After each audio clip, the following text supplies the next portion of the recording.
Chapter 1 of The Science of Getting Rich by Wallace D. Wattles. The right to be rich. Whatever may be said in praise of poverty, the fact remains that it is not possible to live a really complete or successful life unless one is rich. No one can rise to his greatest possible height in talent or soul development unless he has plenty of money. For to unfold the soul and to develop talent, he must have many things to use, and he cannot have these things unless he has money to buy them with.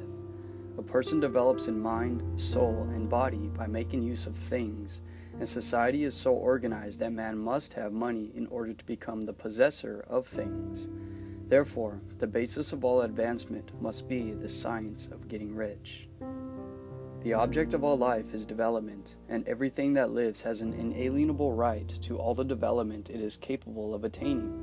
A person's right to life means his right to have the free and unrestricted use of all the things which may be necessary to his fullest mental, spiritual, and physical unfoldment, or, in other words, his right to be rich.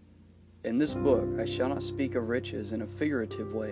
To be really rich does not mean to be satisfied or contented with a little. No one ought to be satisfied with a little if he is capable of using and enjoying more. The purpose of nature is the advancement and unfoldment of life, and everyone should have all that can contribute to the power, elegance, beauty, and richness of life. To be content with less is sinful. The person who owns all he wants for the living of all the life he is capable of living is rich, and no person who has not plenty of money can have all he wants. Life has advanced so far and become so complex that even the most ordinary man or woman requires a great amount of wealth in order to live in a manner that even approaches completeness. Every person naturally wants to become all that they are capable of becoming. This desire to realize innate possibilities is inherent in human nature. We cannot help wanting to be all that we can be. Success in life is becoming what you want to be. You can become what you want to be only by making use of things, and you can have the free use of things only as you become rich enough to buy them. To understand the science of getting rich is therefore the most essential of all knowledge. There is nothing wrong in wanting to get rich. The desire for riches is really the desire for a richer, fuller, and more abundant life, and that desire is praiseworthy. The person who does not desire to live more abundantly is abnormal, and so the person who does not desire to have money enough to buy all he wants is abnormal. There are three motives for which we live. We live for the body, we live for the mind, and we live for the soul. No one of these is better or holier than the other. They are all alike desirable, and no one of the three, body, mind, or soul, can live fully if either of the others is cut short of full life and expression. It is not right or noble to live only for the soul and deny mind or body, and it is wrong to live for the intellect and deny body or soul. We are all acquainted with the loathsome consequences of living for the body and denying both mind and soul, and we see that real life means the complete expression of all that a person can give forth through body, mind, and soul. Whatever that person can say, no one can be really happy or satisfied unless his body is living fully in its every function, and unless the same is true of his mind and soul.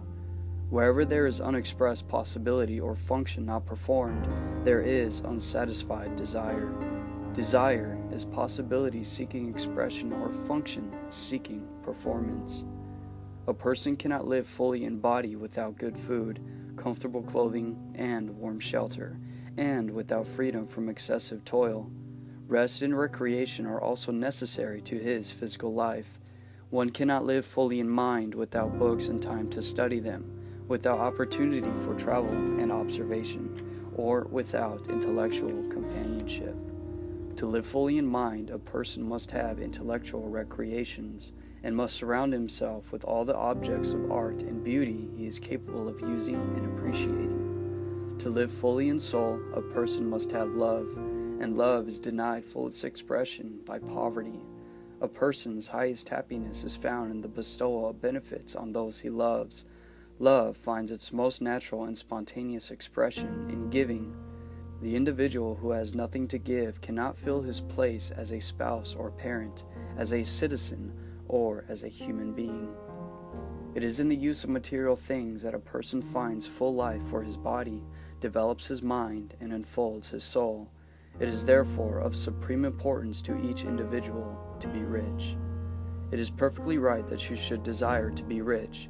If you are a normal person, you cannot help doing so. It is perfectly right that you should give your best attention to the science of getting rich, for it is the noblest and most necessary of all studies.